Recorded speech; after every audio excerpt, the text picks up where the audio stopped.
নিজের বিয়ে নিয়ে সব মেয়েদের মনেই কিছু না কিছু সুপ্ত ইচ্ছে বা স্বপ্ন থাকে।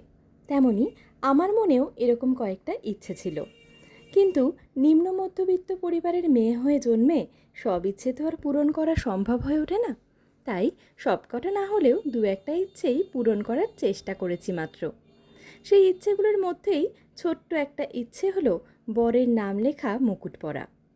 আমার বিয়েটা যেহেতু হঠাৎ করেই ঠিক হয়েছিল, তাই হাতে খুব বেশি সময় পাইনি। সেই সময় কাস্টমাইজড করা মুকুটের অর্ডার নেওয়া প্রায় সবাই বন্ধ করে দিয়েছিল। কিন্তু আমিও ছাড়ার পাত্রী নই।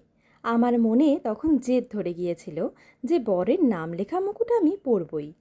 সেই মতোই ফেসবুকে খুঁজতে খুঁজতে পেয়ে গেলাম একটি পেজ, যেখানে নাম লেখা মুকুটের সাথে সাথে কাস্টমাইজড গাছকৌটো ও আরও অনেক বিয়ের জিনিসই পাওয়া যায়। সঙ্গে সঙ্গে আমিও অর্ডার দিয়ে ফেললাম নাম লেখা মুকুট। এই যে সেই নাম লেখা মুকুটটি, এটি পরে আমায় কেমন দেখতে লাগছে অবশ্যই জানাবেন কিন্তু।